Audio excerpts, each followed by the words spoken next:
여호와께서 모세에게 말씀하여 이르시되 이스라엘 자손에게 명령하여 내게 예물을 가져오라 하고 기쁜 마음으로 내는 자가 내게 바치는 모든 것을 너희는 받을지니라.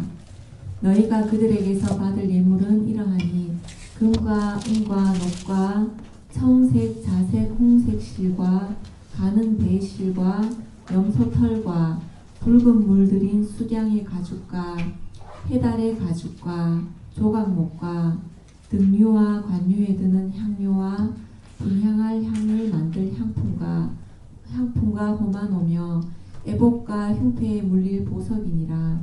내가 그들 중에 거할 성소를 그들이 나를 위하여 짓되 물은 내가 내게 보이는 모양대로 장막을 짓고 기구들도 그 모양을 따라 지을지니라. 아멘. 예, 성경 봉독인데 이 말씀이 별게 다 나오죠. 실도 나오고 가죽도 나오고. 오늘 제가 그 약의 말씀을 좀 구하겠습니다. 원래 오늘 오후 일정이 이게 애들스쿨 비전 나누기가 있습니다. 1시 45분부터 2시 반까지 이렇게 있는데 제가 그 어젯밤까지만 해도 아마 하면 되겠다 싶었는데 아침에 제가 조금 일찍 와서 이렇게 본문 이 설교를 좀 이렇게 살피다가 지금 그 성막 부분이 좀 이렇게 그 내용이 좀 더 구체적일 필요가 있겠다 싶어서 제가 조금 길게 해야 되겠다 싶더라고요. 그래서 어쩔 수 없이 애들스쿨 비전 나누기를 다음 주에 하도록 하고 오늘 그 설교를 조금 더 하겠습니다. 한 20분 정도 더 갈 것 같아요. 그래서 오늘 두 번 나눠서 할 수 있겠지만 이게 이 내용이 다 연속되는 거여서 오늘 좀 잘 정리하시면 좋겠습니다. 오늘 드리는 이 말씀은 앞으로 성막 설교가 한 20번 가까이 갈 겁니다. 그 성막 설교의 그 기초에 해당하는 겁니다. 그래서 어떤 부분은 외우셔야 되고 어떤 부분은 이해도 하셔야 됩니다. 그래서 오늘 좀 양해를 구하고요. 우리 2시부터 찬양을 해서 2시 20분까지 찬양 및 오늘 생일자 축하하시고 10분 쉬고 2시 반부터 성경 공부와 유턴 이렇게 하도록 하겠습니다. 자, 한번 보겠습니다. 자, 여러분 그 성경 말씀을 또 우리가 이렇게 볼 때 이렇게 한 가지 우리가 생각해야 될 게 뭐냐면 거대한 하나의 이야기로서 이렇게 보십시오. 그러니까 큰 틀을 놓치지 말라는 겁니다. 그래서 이 큰 이야기, 거대한 이야기로서 이해하기 위한 아주 중요한 요소 중에 하나가 하나님의 약속입니다. 하나님은 보이지 아니하시고 창세 전에 삼위 하나님으로 계셨죠. 근데 그분께서 어느 날 갑자기 이 세상을 이렇게 만드시고 사람 만들고 선악과 만들어서 타락을 하게 만들고 그리고 뭐 막 이런 식으로 이해하시면 안 됩니다. 하나님은 어느 날 갑자기가 아니에요. 하나님은 영원 전부터 우리를 위한 작정과 계획을 다 세워 놓으시고 어느 순간이 되었을 때 자기의 형상을 따라 사람을 염두에 놓으시고 사람이 살 수 있는 최고의 그 환경을 조성해 주셨죠. 그분은 산과 들과 바다와 땅이 있기 전부터 계셨어요. 그 어떤 원인에 의해 존재하지 않고 스스로 계십니다. 스스로 계시고 어떤 부족도 없으시면서 자신의 형상대로 사람을 지으신 거예요. 그리고 그 사람이 이 모든 피조계를 다스리는 만물의 영장, 하나님의 다스림을 대행하는 그런 자로 세워주신 거예요. 그래서 여러분 이 온 우주 만물은 철저하게 사람 중심적으로 보셔야 됩니다. 지구 중심적 세계관, 지구 중심적 우주관을 가지셔야 됩니다. 저는 확신합니다. 우주 밖에 그 어떤 존재도 없습니다. 오직 하나님의 형상대로 지음받은 한 사람만 있을 뿐입니다. 그 전에는 하나님이 계셨고요. 이게 여러분 성경의 거대한 이야기입니다. 만물의 영장인 사람을 에덴이라는 곳에 두시고 그곳에서 하나님을 예배하며 땅을 경작하고 피조 세계를 돌보게 하셨죠. 그뿐 아니라 임의로 먹고 싶은 모든 과일, 음식을 다 주셨어요. 또한 돕는 배필을 주셔서 서로 사랑하며 한몸 되어 연합된 관계로서 이 땅을 복되게 살아가는 거예요. 우리를 향한 하나님의 목표는 뭐냐면 우리가 행복한 거예요. 우리가 아주 복되게 사는 겁니다. 그래서 하나님은 이 다른 모든 피조물과 아주 독특한 존재로 사람을 만들어서 그 사람을 통해서 이 땅을 다스리고 복을 누리면서 이 모든 것을 주신 것이 하나님이심을 인간을 통하여 고백하여서 영광받게 하신 거예요. 예배받게 하신 겁니다. 이게 바로 하나님의 그 목적이죠. 하나님께서는 복을 받기 원하시면서 왕으로 이 사람이 하나님을 왕으로 인정하며 그분의 다스림에 거하기만 하면 이 모든 복이 보장됩니다. 우리는 이것을 아담과 하나님이 세운 언약이다. 그래서 이걸 아담 언약이라고 하고 또 창조 때 세워졌다고 해서 이것을 창조 언약이다. 이런 말을 씁니다. 그래서 이 언약의 아주 독특한 부분은 뭐냐면 하나님과 아담, 온 인류의 대표자인 아담과 하나님이 맺으신 언약이에요. 그래서 이 언약은 누구든지 하나를 깨면 즉각적으로 효과가 나타납니다. 그래서 이런 언약의 특성을 행위 언약이라고 합니다. 그래서 이 불행하게도 아담은 이 언약을 깨트리고 말았죠. 그래서 언약을 깨트린 것 동시에 그 효과가 즉각적으로 나타났습니다. 그죠? 거기서 죽음이 찾아오게 되고 에덴에서 쫓겨나서 하나님이 보장했던 그 모든 복이 다 취소가 되어버립니다. 하나님 나라의 복을 잃어버린 인간은 온갖 죄악 속에 살다가 홍수 심판을 맞이하게 됩니다. 하나님은 노아 가족 외에 모든 땅에 있는 것을 다 죽여요. 자, 그리고는 노아와 무슨 언약을 하십니까? 내가 다시는 물로 내가 이렇게 이 세상을 멸하지 않겠다. 여러분, 이게 노아 언약이에요. 노아 언약의 핵심은 뭐냐면 하나님께서 아담과 맺었던 그 언약을 계속해서 하나님은 포기하지 않고 있고 계속해서 보존하시겠다는 거예요. 비록 인간이 나의 말을 듣지 않고 언약을 깨뜨렸지만 나는 끝까지 포기하지 않고 이 세상을 계속해서 내가 보존하겠다는 거예요. 이 세상을 계속해서 보존하여 지켜서 마지막에는 내가 궁극적으로 인간들에게 주려고 했던 그 하나님 나라의 복을 내가 반드시 주겠다는 거예요. 이게 하나님의 의지 천명이 바로 노아 언약입니다. 자, 그리고 난 다음에 노아에 의해서 또 전 세계로 많은 사람들이 태어나기 시작을 합니다. 그런데 이 인간들은 하나님의 약속에도 불구하고 하나님이 세우는 나라를 원하지 않죠. 오히려 하나님을 대적하면서 하나님 없는 인간의 나라를 세우려 합니다. 그래서 하나님은 언어를 다르게 해서 바벨탑을 건축을 중단시켜서 다 흩어버리는 거예요. 이게 지금 창세기 11장까지 이야기해요. 자, 하나님의 이 약속이 잊혀진 약속처럼 돼버렸죠. 인간들은 강을 중심으로 저마다 문명을 꽃피우면서 하나님 없는 나라를 막 세워가죠. 뭐 황하 문명, 뭐 인더스 문명, 하여튼 별 문명을 다 만들면서 이렇게 살아가는 거예요. 바로 그때 메소포타미아 한 지역에서 한 사람을 부릅니다. 그리고 그 사람과 약속을 하시죠. 아브라함, 내가 너에게 보여줄 땅으로 가라. 그리고 내가 너에게 자손을 주겠으며 항상 너와 함께 하겠다. 하나님께서 주가 되시고 땅과 자손을 주는 거예요. 이게 지금 또 무슨 언약과 연결되어 있습니까? 결국은 하나님 나라에 대한 약속이에요. 아담에게 주고자 했던 하나님 나라를 약속합니다. 그리고 아브라함과 언약을 맺죠. 쪼갠 고기 사이로 지나시면서 반드시 내가 이루겠다. 만약에 이루지 못한다면 이 언약적 저주를 내가 다 받겠다. 이러면서 쪼갠 고기 사이로 아브라함은 깊이 잠들게 하고 햇불로서 하나님 혼자 쫙 지나가시죠. 뭘 이야기하는 겁니까? 반드시 내가 이 언약을 나의 의지로, 나의 능력으로 지키겠다. 그리고 이걸 더 확실하게 하기 위해서 아브라함에게 할례를 탁 줘서 그것을 언약의 또 표징으로 삼아버립니다. 아브라함은 100세에 도저히 아이를 낳을 수 없는 불가능한 몸에서 이삭을 낳고 그리고 막벨라 굴을 사게 되고 또 이 아비멜렉이 하나님께서 항상 너와 함께한다. 이러면서 아브라함 말년에 보면 하나님이 약속하신 게 부분적으로 다 성취가 돼요. 그리고 이제 400년 뒤에 어떤 일이 벌어집니까? 아브라함에게 약속하신 것을 이제 성취가 되죠. 애굽에서 이스라엘이 민족을 이뤄요. 아브라함에게 한 명이 있었는데 이삭, 야곱, 그리고 12아들 70명이 400년 전에 애굽으로 내려갔다가 한 민족을 이뤄버려요. 바로 가시적으로 아브라함에 약속했던 그것이 성취가 되는 겁니다. 그리고 하나님께서는 애굽에서 자기 백성을 바로에게서 10가지 재앙과 홍해 사건을 통해서 구출해냅니다. 그리고 가나안과 애굽의 중간 지점인 시내산으로 이제 불러들여서 시내산에서 이제 이스라엘 백성을 만나는 거예요. 거기서 10개월 동안 머무는 거예요. 이게 지금 출애굽기입니다. 그리고 거기서 하나님과 이스라엘이 언약을 맺죠. 그래서 이 언약을 시내산에서 맺었다고 해서 시내산 언약, 모세와 맺었다고 해서 모세 언약, 뭐 이렇게 부르고 있습니다. 근데 이 언약의 핵심이 또 뭡니까?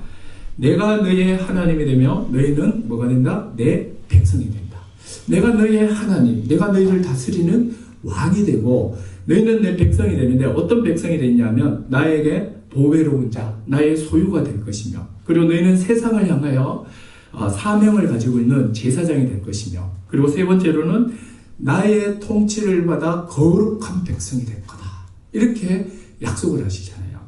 자, 그리고는 아주 이 부분이 아주 독특한 면이 지금부터 나오는 거예요. 이전에 없었던 아주 독특한 지점이 하나 나오는데 아브라함과 또 아담과 노아와 언약을 맺을 때는 이런 게 하나도 없었어요. 근데 모세와 언약을 맺을 때는 하나님과 국가 단위로서 언약을 맺으시는 거예요. 그리고는 이들에게 아주 독특한 두 가지를 주세요. 하나는 율법, 하나는 성막을 딱 주시는 거예요. 자, 율법을 딱 수여하는데 이 율법에는요, 여러분들 이제 지금 이런 좀 큰 그림 속에서 여러분들 율법을 이해하셔야 돼요. 율법에는 하나님이 꿈꾸시고 의도하신 하나님 나라의 그 전모가 다 드러나 있어요. 하나님이 어떤 나라, 사람들에게 어떤 나라를 주시고자 하는지 그 율법 구석구석에 다 나와 있는 거예요. 풍성하게 하나님 나라의 모습을 보여줍니다. 그래서 우리가 지난 시간까지 5번에 걸쳐서 십계명을 보지 않았습니까? 십계명을 한번 쫙 살펴보면 무슨 이야기죠? 하나님이 자기 백성을 어떤 백성이 되게 하겠다는지 나와 있는 거죠. 십계명에 나타난 하나님의 백성은 어떤 모습이었습니까? 오직 여호와 하나님 한 분만을 섬기고 어떤 곳에도 하나님을 새기지 않으며 형상하지 않고 말씀에 계시된 하나님만을 믿는 거예요. 그리고 또 있어요. 하나님을 자신의 작은 이익을 위해서 함부로 이용하지 않고 또 안식일을 기억하여 거룩히 지켜나갑니다. 또한 자기 생명의 통로인 부모를 공경하고 하나님의 형상대로 지음받은 사람을 귀히 여기고 존중히 하며 또한 결혼 안에서 이 아름다운 성을 누리고 다른 사람의 소유를 인정하고 하나님 앞에서는 청지기로서 살아가고 또한 말에 대하여 진실하며 다른 사람의 명예를 지켜나가는 그리고 또한 이 모든 말씀을 행동으로만 지키는 것이 아니라 마음으로까지 지켜내는 것. 이게 바로 하나님께서 원하시는 이게 대체적인 그림이에요. 그리고 나머지 율법들은 이 시민법이나 여러 가지 법들은 이 십계명을 이루기 위한 시행 세칙과 같은 법들이에요. 그래서 여러분 분명히 이 율법에는 하나님 백성의 그 하나님 나라의 모습이 드러납니다. 이뿐 아니라 구약율법에는 하나님 나라의 질서, 통치 구조, 원리, 가치 이 모든 게 다 들어가 있어요. 그래서 우리가 이 율법을 막 연구를 해보면 하나님이 원하시고 하나님이 우리에게 주시고자 하는 나라가 이런 거구나 하면서 우리가 막 깨닫게 되는 거예요. 우리는 이제 십계명 정도밖에 그냥 아주 개괄적인 것만 봤을 뿐입니다. 그런데 자 오늘 이제 아주 본론인 거죠. 그런데 하나님께서 모세와 언약을 맺으면서 율법과 함께 뭐를 주시느냐면 성막을 주신단 말이에요. 율법과 성막은요 모세 이전에는 존재하지 않은 아주 독특한 거예요. 그래서 이 두 개가 너무 독특해요. 하나님의 법은 있었지만 모세 이전에 율법의 형태를 주지 않았죠. 하나님께서 이 땅을 다스리고는 계셨지만 하나님이 이 땅에 거하진 않았어요. 이제 율법과 성막을 통해서 하나님의 그 다스림이 율법을 통하여 실현됐고 하늘에 계신 하나님이 땅에 그 거처인 성막에 거하게 되는 거예요. 그래서 이 율법은 언약적으로 말하면 이스라엘의 왕이 되신 하나님께서 자기 백성을 다스리는 통치의 수단이면서 하나님 나라의 전모 대부분을 다 보여주는 것이 바로 율법입니다. 그래서 이제부터 구약 성경을 읽을 때 이렇게 읽으시면 재밌어요. 모세오경이 딱 끝나고부터 그 다음부터 나오는 게 여호수아서, 사사기, 그 다음에 왕정시대, 그 다음이 그 포로기, 그 다음 귀환이잖아요. 그럼 이 5가지 시대가 모세율법에서 약속했던 그 하나님 나라의 그 전모가 어떻게 실현되는지를 보시라고요. 거의 다 실패하죠.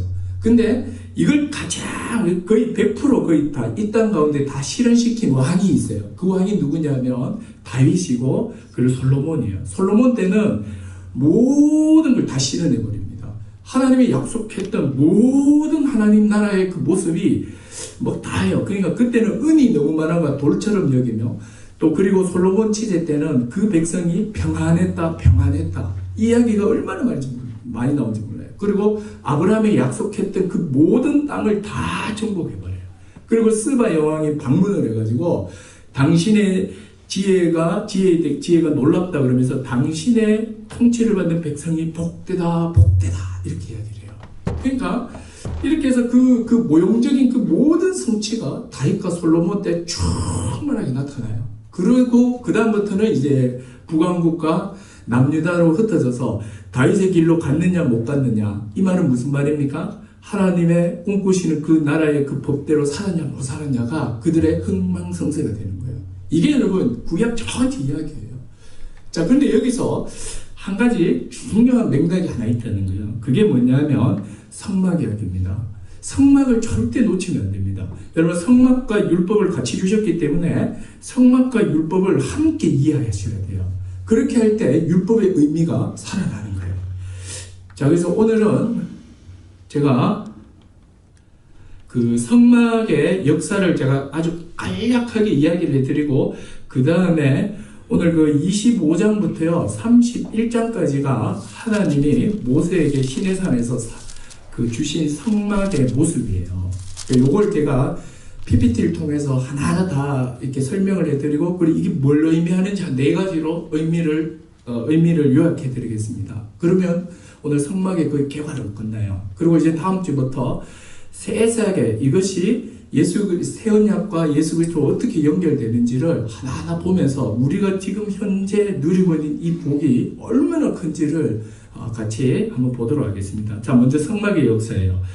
자, 성막은요 40년 동안 광야에서 이스라엘과 함께 했고, 가나안 땅을 정복한 다음에는 실로라는 곳에 약 350년간 있게 됩니다.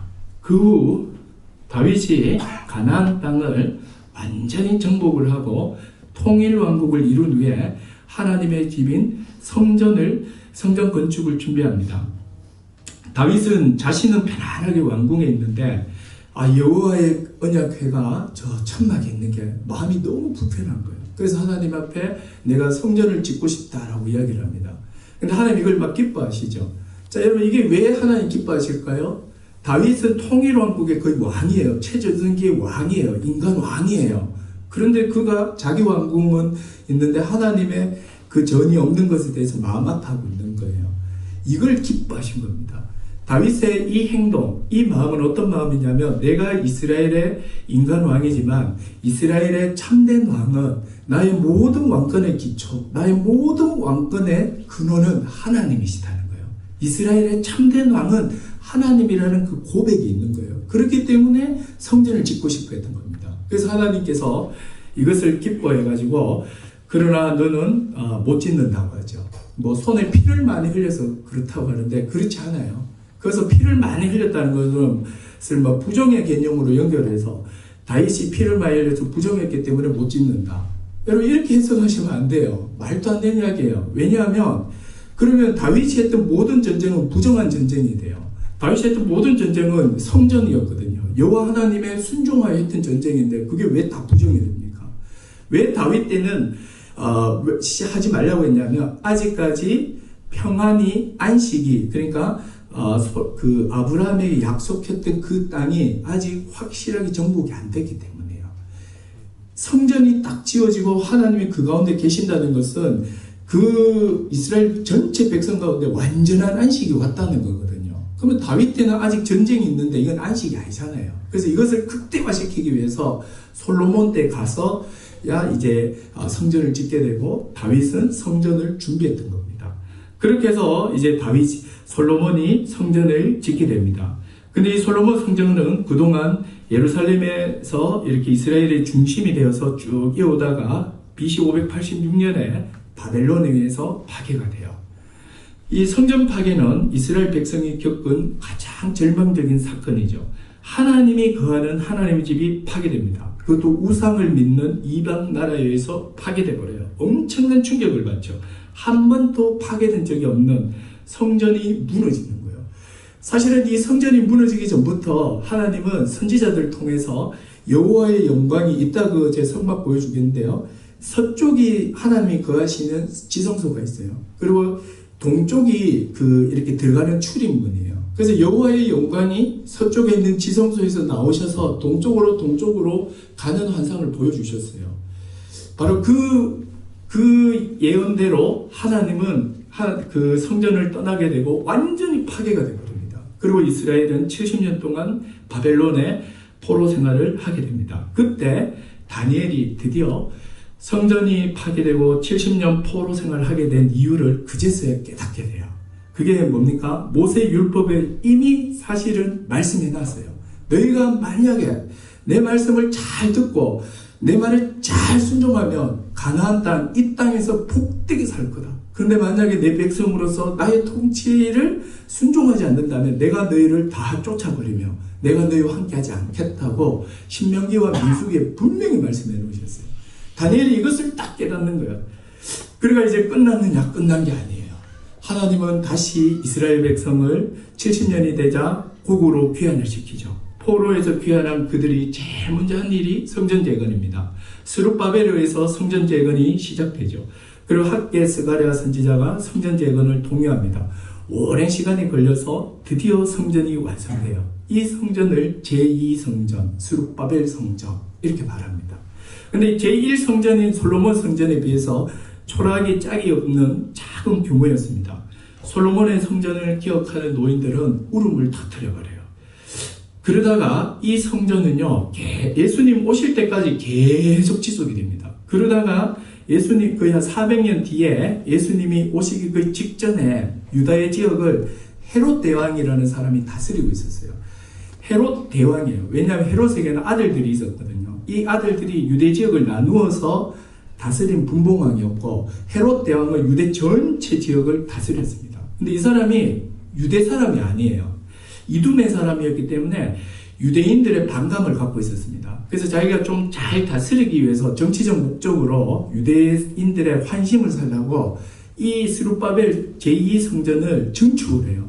증축을 하는데 어느 정도로 증축하냐면 거의 40년 동안 증축을 해요.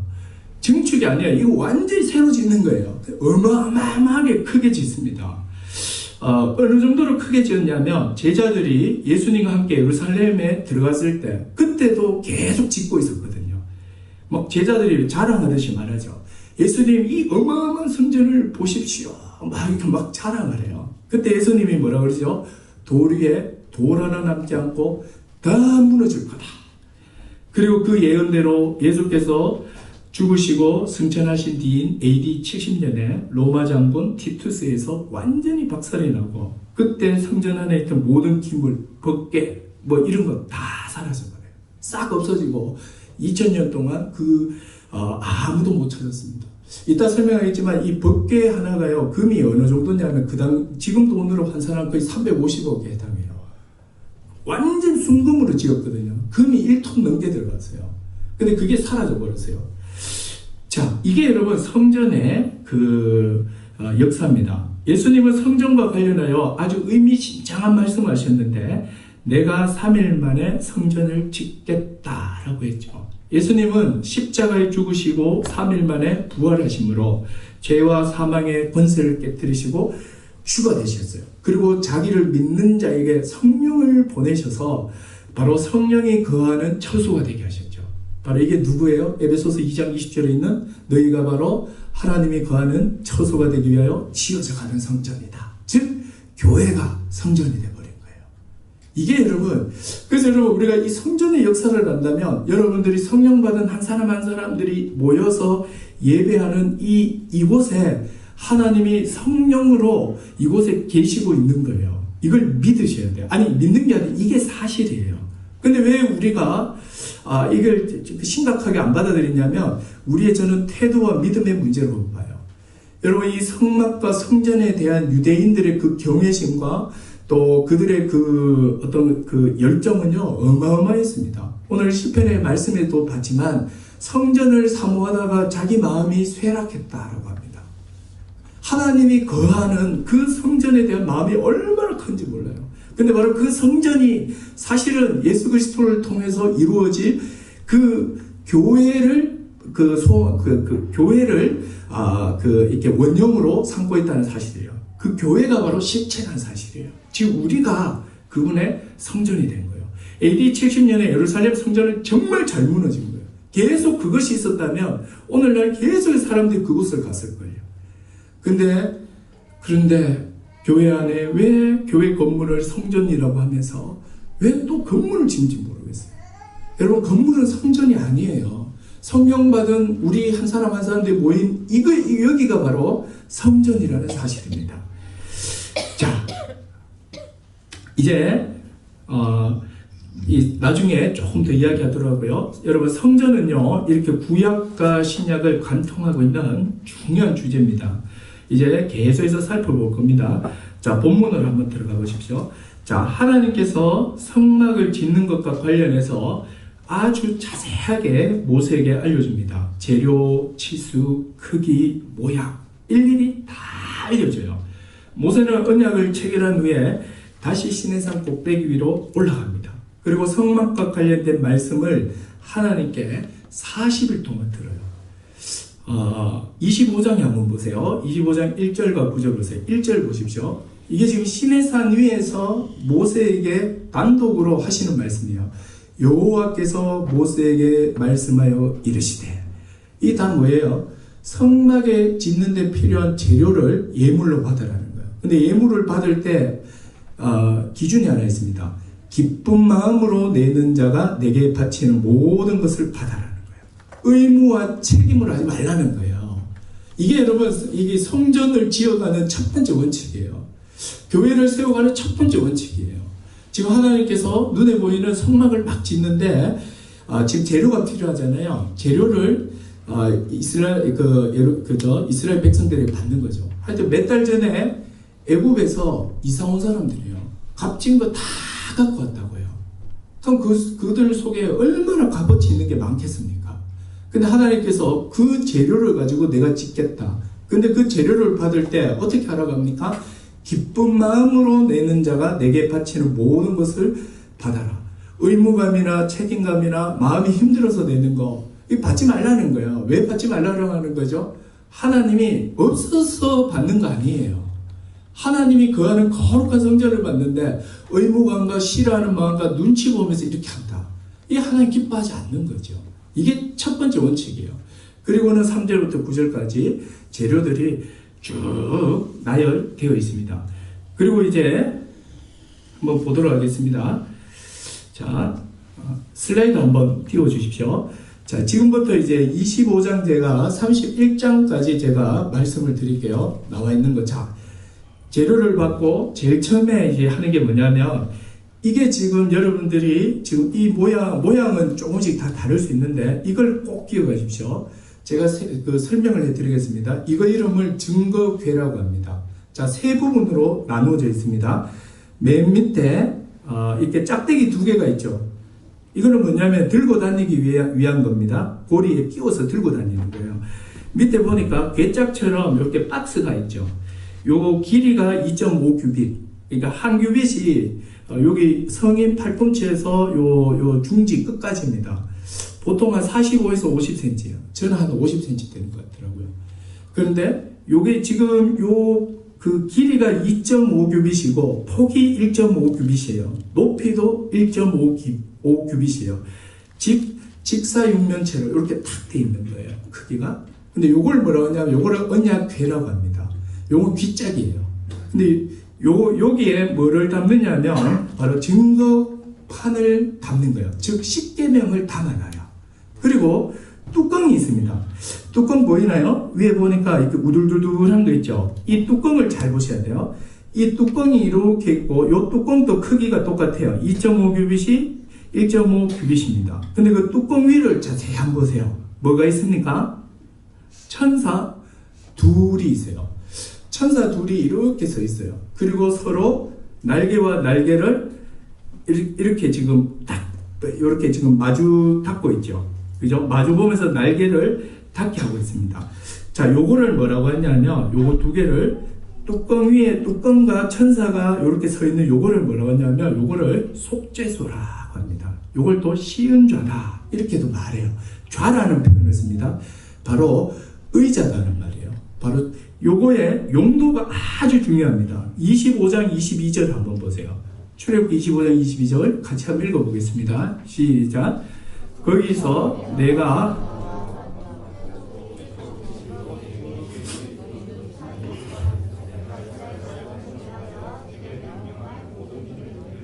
자, 그죠? 거기서 내가 너와 만나고 속죄소 위, 곧 증거궤 위에 있는 두 그룹 사이에 요 사이에 보이죠? 여기에 하나님이 앉아 계신다는 거예요. 그리고 너는 그 앞에서 날 만나는 거예요. 그리고 피는 어디 뿌리냐면 요 앉아 계시는 여기다가 뿌리는 거예요. 요걸 뭐라고 했냐면 요거를 속죄소면 이거의 기능이 뭐죠? 두 가지예요. 하나님이 만나 주신다는 거. 그 두 번째로는 속죄를 하시는 거예요. 만난다는 것은 뭐냐면 하나님이 다스리신다라는 그런 의미로 이해하시면 됩니다. 자, 그 다음 한번 보시겠습니까? 자, 그 다음에는 이게 뭐냐면 떡상이에요. 떡상인데 길이가 2.5 규빗, 폭이 1규빗, 높이가 1.5 규빗입니다. 그리고 거기 울타리처럼 위에 이렇게 돼 있죠. 손바닥 크기의 그 턱이 이렇게 있습니다. 그리고 요거는 뭘로 만드냐면 조각목을 그러니까 아카시아 나무로 만들어서 도금을 해버립니다. 자, 요거는 용도가 떡을 올려놓는 떡상입니다. 그리고 아까 그 속죄소 있었죠. 속죄소에 그 궤 있죠. 궤는 그 조각목으로 만들고 그 위에는 다 순금입니다. 다 금이에요. 자, 요거 용도는 뭐 떡을 올려놓는 거. 그 다음 한번 보시겠습니까? 자, 그 다음 요거는 조금 설명이 필요합니다. 요게 한번 보세요. 화려하죠? 이게 뭐냐면 등잔대입니다. 자, 등잔대를 자세히 한번 보세요. 맨 밑에 보니까 밑에 밑받침이 있죠. 그리고 중간에 줄기가 이렇게 쭉 올라갑니다. 그리고 줄기마다 마디 같은 게 하나하나 보이죠. 요 마디 같은 게 뭐냐면 꽃받침대예요.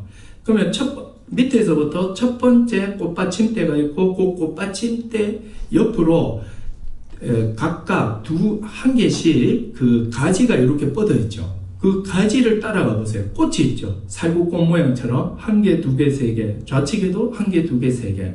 근데 이 꽃받침대는요, 이 지금 여기 첫 번째 있는 그 밑받침 위에 있는 그 꽃받침 한 개가 지금 이 좌우에 있는 꽃으로 다 만나는 거죠. 요런 식으로 한 가지가 한 상, 두 상, 세 상 있는 거예요. 그리고 맨 끝을 한번 보세요. 맨 끝이 뭐냐면 등불을 올려놓는 등잔대예요. 여기에 기름이 항상 공급돼야 되겠죠. 그죠? 자, 뭐 요거는 다 100% 순금입니다. 자, 지금 여기서 우리가 포인트로 보셔야 되는 게 뭐냐, 재료를 잘 보셔야 돼요. 다 금이에요. 이거는 순금으로 이루어져 있습니다. 용도는 불을 밝히는 거죠. 자, 그 다음 한번 보겠습니다. 자, 그 다음은요, 이건 뭐냐면 이제 성막입니다. 지금 성막이 이렇게 덮여 있죠. 그죠? 지금 뭐 26장인가요? 거기 한 장에 걸쳐서 쭉 설명하고 있는데, 뭐 널판지와 뭐를 하면서 굉장히 길게 나옵니다. 하여튼 요런 모양이라는 거 아시면 돼요. 자, 그 다음 보십시오. 요게 아주 중요합니다. 자, 요건 뭐냐면 번제단입니다. 길이가 5규빗이고 폭이 5규빗이고 높이가 3규빗이에요.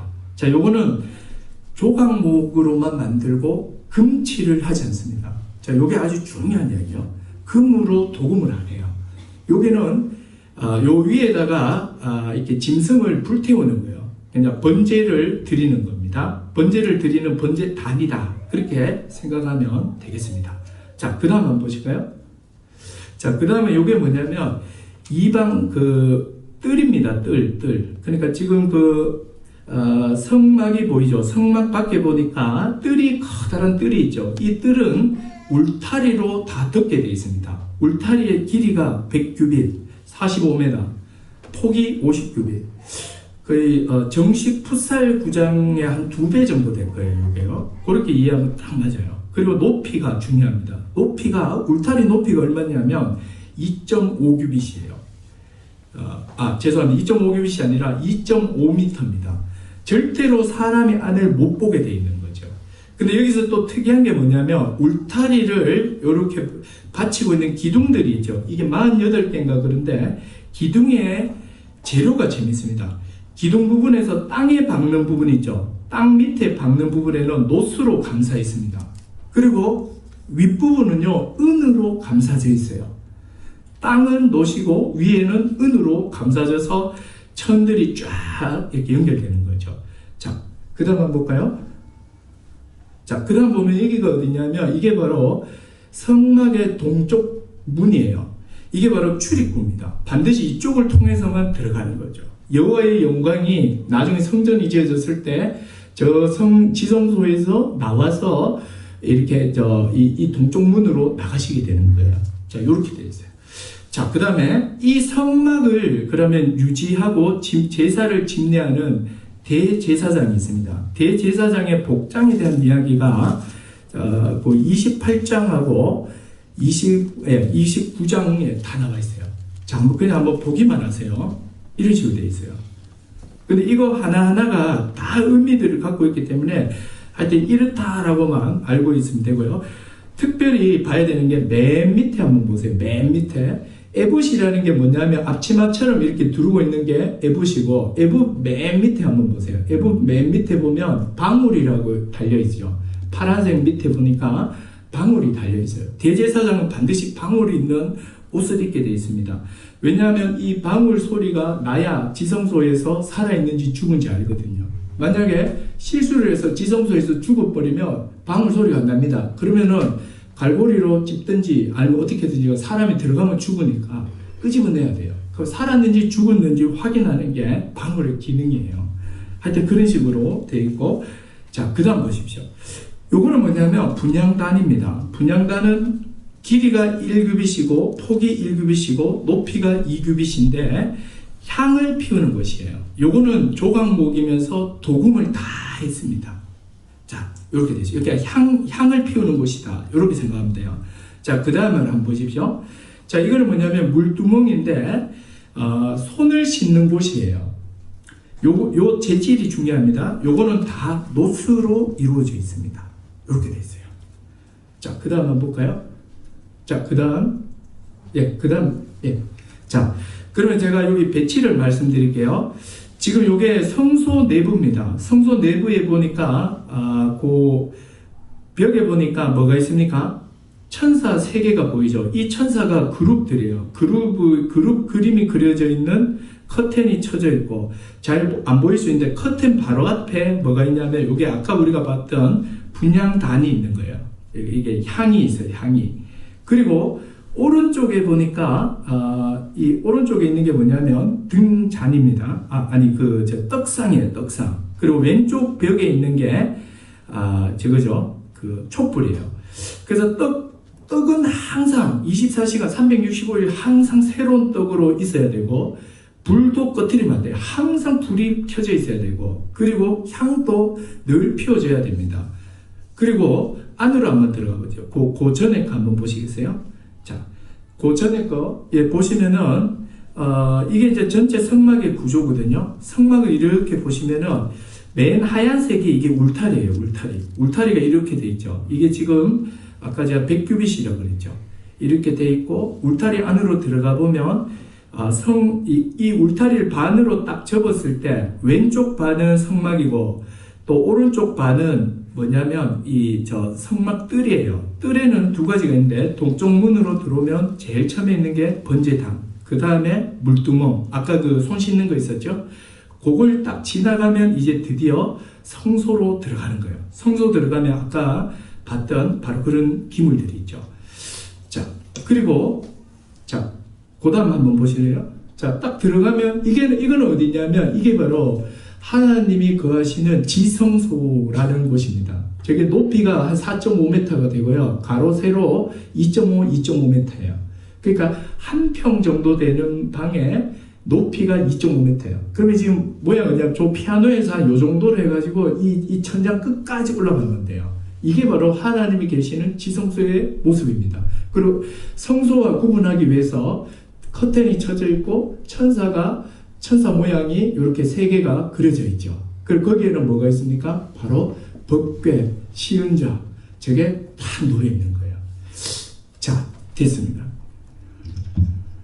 제가 자료를 올려드리겠습니다. 그런데 이제부터 우리가 좀 생각할 게 몇 가지가 있어요. 뭐냐면 여러분들이 이게 지금 얼마나 이해를 했을지는 모르겠네. 그래서 제가 좀 성경 좀 읽어오시라고 제가 몇 번 말씀드렸는데, 성경을 좀 읽어오신 분들이라면 이 그림이 굉장히 와닿을 거예요. 그래서 여러분 이렇게 성막 구조를 잘 생각하셔야 돼요. 지금 성막이라는 게 울타리가 이렇게 쳐져 있고, 동쪽에서 딱 들어오면 번제단이 있고, 그리고 물두멍이 있어요. 그리고 성막이 이렇게 있는데, 성막 안으로 들어가면 이거는 성소고 여기는 지성소예요. 성소와 지성소를 또 커튼으로 딱 가려져 있는데, 앞뒤로 이 캐루빔, 그래서 이 그룹들, 창세기에 나오는 그 화영검을 돌고 저 생명나무를 지켰던 그 천사들이 여기에 딱 포진하고 있어요. 그리고 이 안이 언약궤. 이 언약궤는 기본적으로 뭐라고 그랬습니까? 하나님이 앉으시는 보좌예요. 의자예요. 여기에 딱 계시는 거예요. 이 구조로 이렇게 돼 있어요. 자, 그런데 여러분 이 성막의 제가 특징을 좀 말씀을 드리겠습니다. 한 4가지 말씀인데, 성막의 의미인데, 첫 번째로는요, 성막이요, 3부분으로 다 나눠져 있어요. 3분되어 있어요. 구역이 3부분으로 나눠져 있으며, 재료가 3부분으로 나눠져 있어요. 심지어 피우는 향도 3부분으로 나눠져 있고, 사람도 3부분으로 나눠져 있습니다. 자, 우리 PPT 거기 그 성막 전체 도면 한 번만 보여주시겠어요? 예. 자, 먼저 구역이 3부분으로 나눠져 있습니다. 거기 보시면 계속 됐습니다. 그 번제단하고 그 다음에 저 물두멍이 있는 데 있죠. 이 마당 있죠. 이게 성막들이에요. 한 부분이고, 그리고 그걸 딱 지나서 들어가면 저기 떡상하고 그 다음에 등잔하고 그 다음에 그 떡상 등잔 또 뭐가 있었죠? 향당, 향 피우는 곳. 저게 있는 곳을 성소라고 그래요. 저게 두 번째 부분이에요. 그리고 저 안을 들어가면 캄캄한 빛이 하나도 없습니다. 저기를 바로 지성소라고 합니다. 이렇게 성막들, 성소, 지성소 3부분으로 기본으로 이렇게 나누어져 있습니다. 그런데 여기에 쓰는 재료가요 다 나눠져 있어요. 어떻게 됐냐면 금과 은과 놋을 사용합니다. 놋은 다 성막들에 있는 거 다 놋으로 만들었어요. 아까 제가 재료를 잘 보라고 그랬죠. 저기 번제단은요 조각목으로 만들어졌고, 그리고 저기 이거 물두멍, 물을 담는 물두멍은 놋으로 만들어져 있어요. 그리고 또 울타리의 기둥 밑이 놋이었죠. 위는 은이었죠. 그런데 저기 성소와 지성소 안에 있는 거는 다 뭐냐면 다 순금이에요. 금이에요. 다 금으로 이루어져 있어요. 이게 신기하죠, 그죠? 안으로 들어가면 들어갈수록 더 값진 게 나와요. 더 들어갈수록. 근데 이것만 있는 게 아니라 향도 3부분으로 나눠져 있습니다. 뜰에 있는 번제단에서 이렇게 냄새를 피우는 것은 유향이에요. 성소에서 피우는 향을 향기로운 향이라고 합니다. 그리고 지성소 있죠. 하나님 계시는 그곳에 1년에 한 번 들어갈 수 있는데 이동식 향을 들고 들어가야 돼요. 그때 대제사장이 들고 들어가는 그 향은요, 곱게 갈았는 아주 향기로운 향을 들고 들어가야 돼요. 향도 급이 다르죠. 그죠? 그냥 향, 그냥 조금 좋은 향, 가장 좋은 향. 근데 더 놀라운 것은요, 사람도 3부분으로 나눠져 있어요. 성막 저 뜰에는요, 제사장과 남자만 들어갈 수 있습니다. 성막 뜰까지는. 근데 성소에는요, 제사장만 들어갑니다. 그리고 지성소에는요, 대제사장만 들어가요. 1년에 한 차례 한 번. 들어갈 수 있는 사람도 이렇게 나눠져 있는 거예요. 근데 이 모습은 마치 뭐가 같은지 아세요? 시내산 꼭대기에 하나님이 임재하실 때 모습과 똑같아요. 시내산 꼭대기에 임재하실 때 어땠습니까? 시내산 꼭대기에 막 빽빽한 구름이 있고 우레와 천둥이 치고 쾅쾅쾅 그리고 빰빠밤 하면서 나팔 소리가 점점 크게 막 들리죠. 그죠? 캄캄했죠. 그 꼭대기에는 모세 한 명만 있었어요. 그리고 그 시내산의 중턱에는 모세와 장로들이 있었고, 그리고 시내산 아래에는 누가 있었습니까? 이스라엘 일반 백성이 있었어요.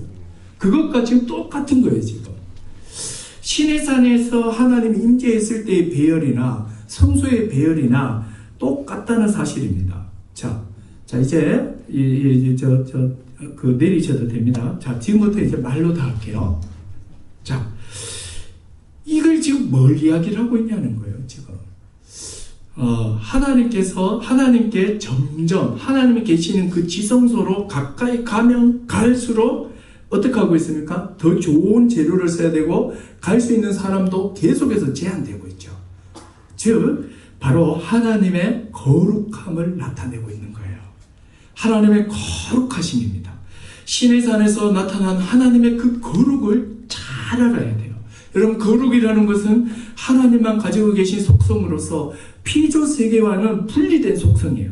죄가 없으시며 의로우시며 어떤 부정함도 없는, 정말로 고결하며 그냥 어떤 티끌도 없는 그냥 아주 완전 순백하신, 의로우신, 죄와 전혀 상관이 없는 빛 가운데 계신 분이에요. 그 어떤 티끌도 용납이 안 되시는 분이에요.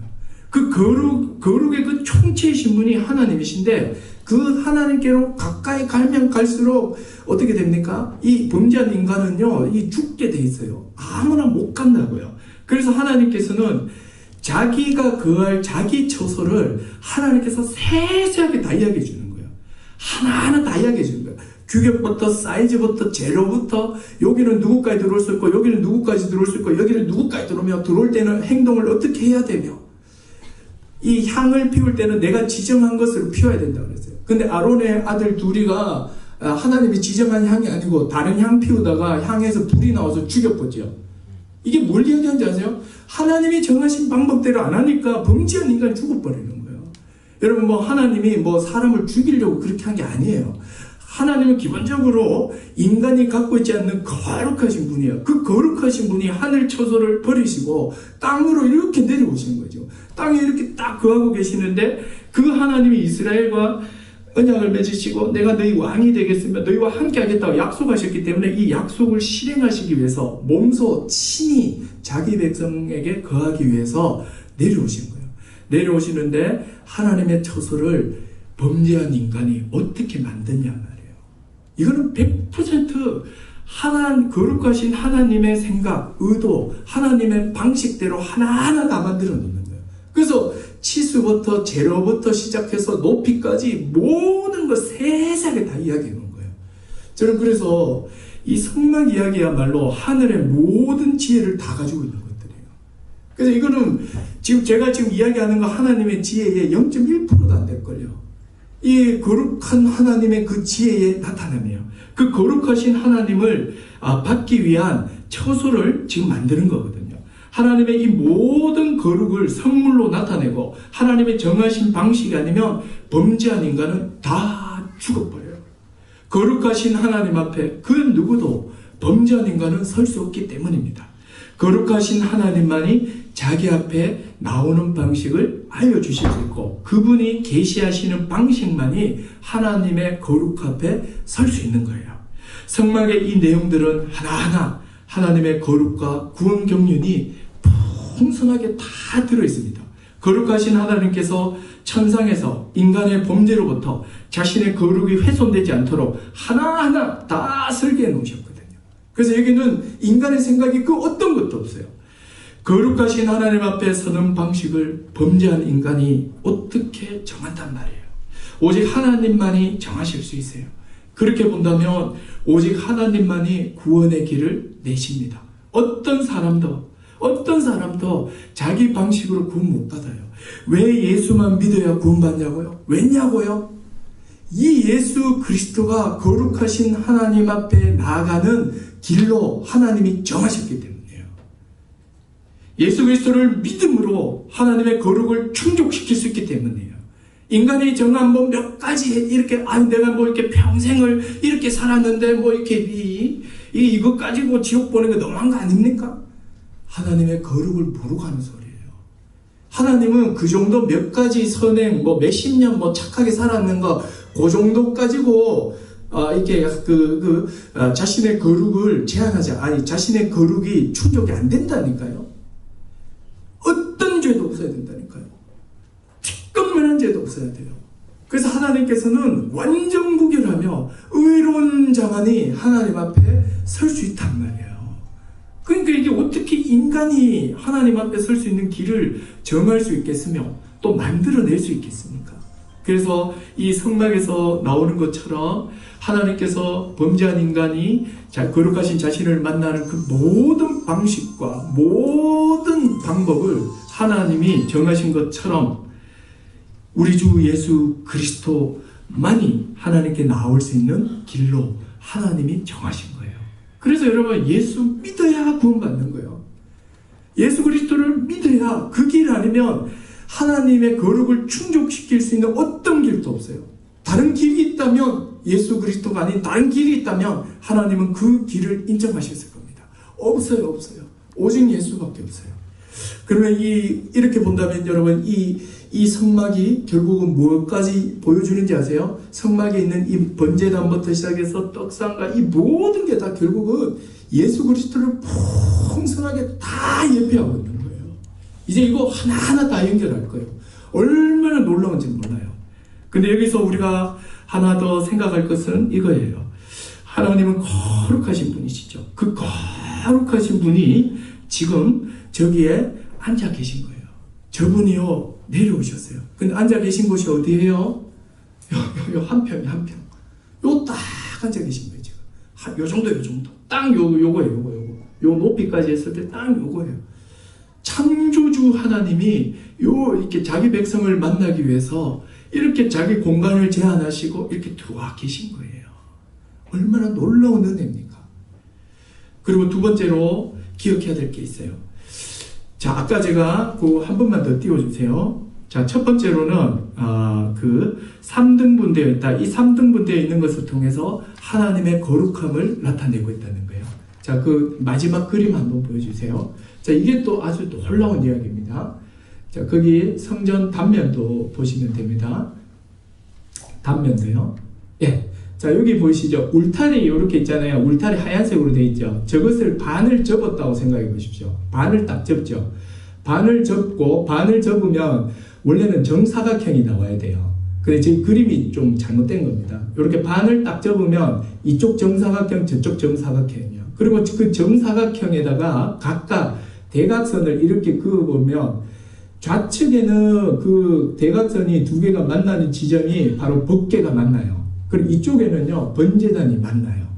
이해되시죠? 그래서 이 성소의 핵심이 뭐냐면, 구조상 핵심이 뭐냐면, 성막들에는 번제단이 중심이에요. 그리고 성소에서의 중심은 뭐냐면, 법궤가 중심이에요. 자, 법궤가 뭐였습니까? 법궤라는 것은 하나님께서 이스라엘을 내려도 됩니다. 하나님께서 자기 백성을 만나주는 자리이면서 또 하나님이 임재해 계시는 곳이에요. 즉, 주님이 앉으시는 보좌예요. 통치의 좌소예요. 무슨 이야기입니까? 하나님이 이스라엘의 참된 왕이시다는 거예요. 하나님은 그 법궤 뚜껑, 그것이 바로 자신의 보좌예요. 여기에 이렇게 앉으셔서 이스라엘 백성을 친히 율법으로, 그 법궤 안에 뭐가 있다고 그랬습니까? 법궤 안에 증거회, 율법이 들어있다고 그랬잖아요. 그럼 거기 보좌에 앉으셔서 율법을 가지고 하는 거예요. 근데 나중에는요, 이 법궤 안에 나중에는 두 개가 더 들어갑니다. 깨진 돌판과 쌍난 지팡이와 만나가 더 들어가요. 이걸 범죄한 이유로 이제 들어가는 거고, 원래는요, 여기에 그 법궤 안에 증거돌판, 율법이 들어가 있고, 율법 위에 주님이 친히 앉으셔서 말씀으로 이스라엘을 다스리신다는 거예요. 놀라운 이야기죠. 여러분, 이게 뭡니까? 바로 하나님의 백성은 누구의 말을 들어야 되냐 하는 거예요. 여러분, 오늘날에는요, 이 왕 개념이요, 영화나 만화에나 이렇게 재밌게 나오지만 실제로는 왕 개념을 갖고 싶은 사람이 아무도 없습니다. 그 누구도 왕의 다스림을 받고 싶지 않아요. 다 자기가 왕이 돼가지고 자기 마음대로 다 살고 싶지. 당신에게 왕이 한 명 있어서 그 왕이 나의 모든 삶의 전반적인 것을 다 간섭하는 거 원치 않는 시대라고요. 근데 여러분 아셔야 돼요. 민주주의, 공산주의 다 정치 제도는 다 있다 할지라도 그 위에 있는 게 뭐냐면 왕정제도예요. 왕정정치예요. 우리는 다 하나님 나라의 그 백성으로서 왕의 지배를 받는 자예요. 여러분 우리는 그 나라의 백성이에요. 우리의 참된 왕은 우리 주 예수 그리스도라는 것을 늘 기억하고 기억해야 돼요. 주님이 십자가에 죽으시고 부활하고 승천하셔가지고 다윗의 그 왕의 계열을 승리하셔서 참 하나님이 약속하신 참된 왕이 되셔서 지금도 자기 백성인 자신의 몸인 교회를 다스리고 있잖아요. 두 가지로 말씀과 직분을 통해서 이 막 다스리고 계시단 말이에요. 이게 교회예요.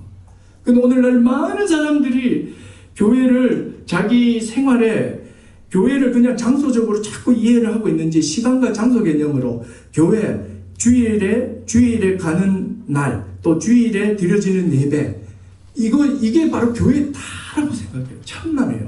교회라는 말은 에클레시아예요. 바로 하나님의 카할이에요. 하나님의 총회, 하나님의 백성이 교회예요. 하나님의 카할 이것을 그 헬라어로 번역을 하면 에클레시아고 에클레시아를 우리말로 번역한 게 교회예요. 교회라는 말이 뭐예요? 하나님의 백성이란 말이에요. 우리는 하나님의 백성이에요. 그분이 지금 이스라엘의 이 법궤 뚜껑, 그러니까 이 시은자 위에 앉으셔서 이스라엘 백성을 말씀으로 다스린 것처럼 지금은 이 하나님의 자신의 이 왕권을 그 아들 예수 그리스도에게 다 주시고 예수 그리스도가 주가 되셔서 지금 교회의 머리가 되셔서 그 백성의 주가 되셔서 지금 말씀과 또 이 직분을 통해서 교회를 막 다스리고 계시네요. 이게 지금 교회라는 것이에요. 그래서 여러분 교회의 본질은요 이 다스림으로 이해하셔야 돼요. 교회는 누리기 전에 다스리는 것입니다. 다스림이 나타나는 것이에요. 그 다스림을 받을 때 누림이 오는 거죠. 그래서 세 번째입니다. 간단하게 요건 할게요. 세 번째로는요, 이거 한번 보세요. 자, 또 한번 들어가 볼게요. 아까 그거. 자, 이 성전이요, 뭐를 형상화하고 있냐면, 에덴 동산을 형상화하고 있습니다. 등자는 생명나무를 형상화하고 있고, 시은자에 하나님이 임재하고 있습니다. 그리고 떡은 하나님의 백성을 나타내고 있습니다. 등잔불은 하나님의 임재로 인한 영광의 불빛입니다. 그분의 영광 가운데 찬란한 불빛이 있고 자기 백성을 다스리고 있는 거죠. 그래서 저게 뭐예요? 성막의 지성소와 성소를 합쳐보면 저게 다 뭡니까? 에덴을 드러내고 있는 거예요. 그래서 아까 지성소와 성소 사이에 커튼에 있는 그 천사가 있다고 그랬잖아요. 그 천사가 에덴 동산에 있던 천사예요. 저 천사가. 그러니까 지금 의도적으로 하나님께서 지금 이것을 에덴을 지금 형상화시키고 있다는 사실입니다. 에덴 동산을 완벽하게 재현하고 있죠. 에덴 동산은 하나님 나라의 원령으로서 하나님이 다스리는 하나님 나라의 모습을 보여주는 거예요. 그리고 요한계시록에 보면 하나님이 그들 가운데 계심으로 등불이 되셔서 그들을 쫙 자기 백성 밝히고 있거든요. 이게 뭐예요? 하나님 나라의 온전한 모습이에요. 그래서 여러분 이 성소는 또한 바로 하나님의 백성이 무엇을 꿈꾸고 무엇을 기대하며 소망하며 이 땅을 살아가야 할지 창조 언약 때부터 포기하지 않고 하나님께서 사람에게 주시고자 했던 하나님 나라의 그 꿈을 이미지화해서 지금 또 나타내고 있는 거예요. 그래서 우리가 성막을 볼 때마다 이 땅의 신라권을 경험할 때마다 하나님이 계시고 영광의 빛 가운데 있는 새 언약 백성들이 떡상으로 존재해 있는 저 성막을 통해서 하나님 나라의 온전한 모습을 기대하고 소망하게 하는 거예요. 그럼 마지막 네 번째입니다. 자, 마지막 네 번째는 이 성막은요 예수 그리스도를 모형으로 다 보여주고 있습니다. 앞으로 이 부분을 집중해서 보겠습니다. 범죄한 인간이 어떻게 거룩하신 하나님 앞에 나갈 수 있는지 성막과 제사가 잘 보여줍니다. 이제는 출애굽기 40장까지는요, 이 성막 짓는 것을 보여주고 있고, 레위기는 성막을 통해서 어떻게 하나님 앞에 나아갈 수 있는지 그 방식을 음식법부터 시작해서 제사법까지 절기까지 해서 다 설명해내고 있는 거예요. 이게 레위기예요. 그래서 이 레위기는요, 구약의 복음서예요. 구약의 로마서 같은 것이 레위기입니다. 그래서 이 레위기에 나와 있는 이 말씀들이 구약의 그 신약의 복음과 어떻게 연결되는지를 한번 보세요. 얼마나 풍성한지 몰라요. 그 한 가지만 말씀드리면 아까 그 법궤 있었죠. 법궤 그 뚜껑이 있었죠. 법궤 뚜껑이 시은자라고 그랬죠. 법궤 뚜껑. 그죠? 그 뚜껑, 이렇게 천사가 있는 그 뚜껑을 뭐라고 하느냐면 이것을 바로 여기에 드려지는 제물을 화목 제물이라고 한다고요. 로마서 3장 25절에 있는 이 예수를 하나님이 화목 제물로 세웠다 할 때 이 화목 제물이 뭐냐면 바로 이 뚜껑 위에 7월 16일 1년에 한 차례 대제사장이 피를 뿌리는데 그때 그 양의 피를 그것에 쫙 뿌립니다. 그때 그 제물을 화목 제물이라고 하거든요. 예수님이 바로 이 법궤 뚜껑에 피를 쫙 흘리잖아요. 양의 피를 쫙 흘렸는데 바로 그 피다는 거예요. 예수님이요. 이렇게 성경에 있는 이 성막에 있는 모든 요소들 하나하나가 예수 그리스도와 연결되어 있어요. 이제 제가 말씀 좀 정리를 할게요. 그럼 여러분 마음에 이런 생각 들어요. 나 그래 예수 믿는다 알겠다. 예수 믿고 죄인인 것도 알겠고 예수님이 날 위해 죽은 거 알겠다. 결론은 목사님 하고 싶은 거 이야기 아닙니까? 예, 맞아요. 그 이야기 하고 싶어요. 그런데 여러분, 그럼 왜 이렇게 막 구약 이야기하면서 길게 이렇게 막 설명하냐? 그림까지 막 보여주면서 그게 난 믿는다니까. 근데 여러분, 첫 번째로는요, 성경이 그렇게 설명하고 설득하고 있어요. 여러분들이요, 절대로 여러분들에 대해서 과신하지 마세요. 진짜 믿는다고요? 진짜 예수 피를 믿는다고요? 진짜 믿는다면 우리가 이렇게 살 수가 없어요. 진짜 믿는다면 우리 삶에 그게 다 양식들이 구석구석 다 나타나야 돼요. 근데 왜 자꾸 잘 안 나타나냐고요? 예, 확신이 없어서 그래요. 왜 확신이 없습니까? 내용을 모르니까 확신이 없는 거예요. 제가 이 성막 이거 하나 하면서도 제가 하나님의 거룩에 대해서 새로운 인식이 확 들어버렸어요. 하나님은 이렇게 자신의 거룩함으로부터 우리를 보호하기 위해서 3중 4중으로 이렇게 막 조심하고 있는데 내가 하나님에 대해서 너무 이렇게 약간 이렇게 가벼이 여기고 있었구나. 이걸 막 알게 되고, 그리고 또 예배라는 것이 그 거룩하신 하나님을 만나는 시간인데 내가 너무 가벼이 지금 생각하고 있지 않나 막 돌아보게 되는 거예요. 왜요? 이 성막을 통해서 나타난 하나님의 거룩을 보면서 그런 거예요. 거룩으로부터 자기 백성을 지키시기 위한 조치들이잖아요. 그죠? 이 조치들이 하나하나가 다 자기 거룩으로 해서 자기 백성이 죽을까 싶어서 이게 언약은 지키셔야 되고 자기 백성은 보호하셔야 되고, 그러니까 하나하나 다 알려주시고 자기의 거룩함으로부터 지키기 위한 행동들이시잖아요. 그래서 이걸 통해서 하나님의 긍휼도 보게 되고 또 하나님의 거룩하심도 보게 되고, 여러분 이게 구약 이야기들이잖아요. 그래서 저는 여러분들이요, 이 성막을 하는 동안에 정말 다 설명해냈으면 좋겠어요. 그리고 이 지식과 이 내용들을 다 알았으면 좋겠어요. 세상에 이만한 지식이 어디 있습니까? 하나님을 아는 이 지식보다 고귀하며 우리의 삶을 풍요롭게 하며 우리의 삶을 생명 가운데 있게 하는 이런 지식이 세상에 어디 있냐는 거예요. 그래서 여러분들이 정말 하나하나 잘 정말 배우시고 또 이것이 복음과 어떻게 연결되는지를 잘 이해하셔서 정말 여러분들의 삶이 풍성해지기를 바랍니다. 기도하겠습니다. 이 시간에 우리 같이 한번 이렇게 기도했으면 좋겠습니다. 오늘 성막 이야기를 했어요. 성막은 하나님의 거룩하신 하나님께서 자기 백성을 만나기 위하여 손수 지으신 처소입니다. 그 누구도 하나님이 정한 방식 아니고서는 하나님을 만날 수 없습니다. 정하신 그 방식을 이외의 방식을 썼을 때는 그는 죽고 맙니다. 왜요? 하나님의 거룩을 훼손했기 때문입니다. 얼마나 놀라운 은혜입니까? 우리가 예수 그리스도를 믿음으로 언제든지 거룩하신 하나님 앞에 나갈 수 있습니다. 하나님 앞에 나가는 것은 간편하게 되었으나 우리가 하나님에 대해서 너무 간편하게 생각하고 있지 않은지 모르겠어요. 그때의 거룩하신 하나님이나 지금의 거룩하신 하나님이나 똑같습니다. 여러분 같이 이렇게 한번 기도하십시다. 하나님 아버지, 우리 주 예수 그리스도를 통하여 하나님을 알고 거룩하신 하나님을 예배하게 하시니 감사합니다. 이제 하나님을 경멸히 여기지 아니하며 하나님의 거룩하심을 생각하며 온전한 예배자로 살아가게 하여 주시옵소서. 다시 한번 기도하도록 하겠습니다. 기도합니다.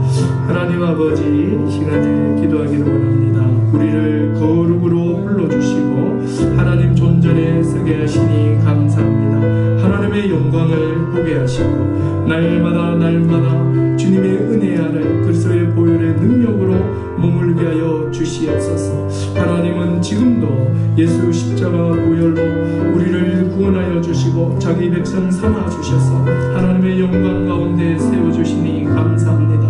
하나님 아버지, 이 은혜를 잊어버리는 어리석은 자가 되지 않게 하여 주시옵소서.